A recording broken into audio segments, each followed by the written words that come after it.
एक बुढ़िया थी। उसके 3 बेटे थे। तीनों में बहुत प्रेम था। बुढ़िया इस बात से बहुत संतुष्ट थी, लेकिन उसे एक बात की बड़ी चिंता रहती थी। वास्तव में उसका बड़ा बेटा तो बहुत जिम्मेदार और मेहनती था।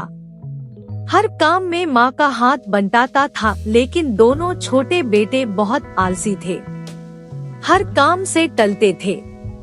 घर की कोई जिम्मेदारी नहीं निभाते थे। खेत का सारा काम उसका बड़ा बेटा संभालता था और घर का सारा काम बेचारी बुढ़िया को करना पड़ता था।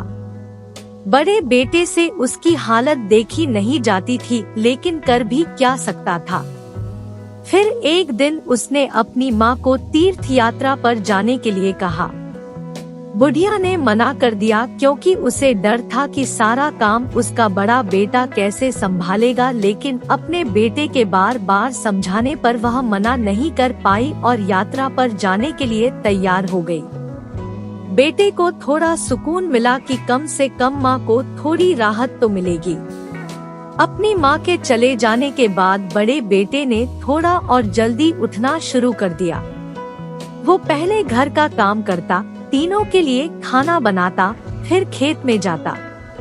उसे अपने छोटे भाइयों से बड़ा स्नेह था, इसीलिए उनका काम न करना उसे अखरता नहीं था। माँ की तरह ही उनकी जरूरतों का ध्यान रखता। इसी कारण उन्हें माँ की कमी महसूस ही नहीं हुई। 2-4 दिन तो सब ठीक चलता रहा, लेकिन फिर एक दिन अचानक बड़े भाई की तबीयत खराब हो गई। उसे तेज बुखार हो गया था। वह बिस्तर से भी नहीं उठ पा रहा था।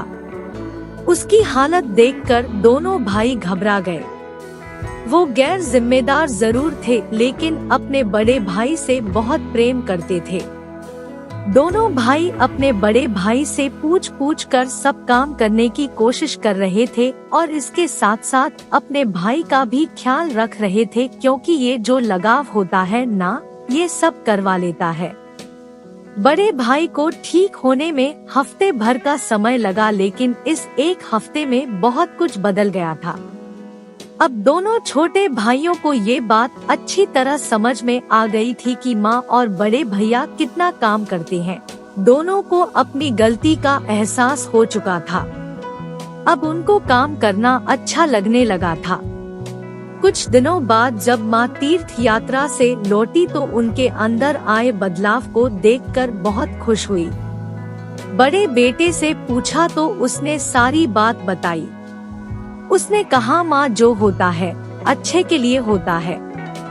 अगर मैं बीमार ना होता तो मेरे दोनों छोटे भाई जिम्मेदार ना बनते। ऐसा कहकर अपने दोनों भाइयों को गले से लगा लेता है।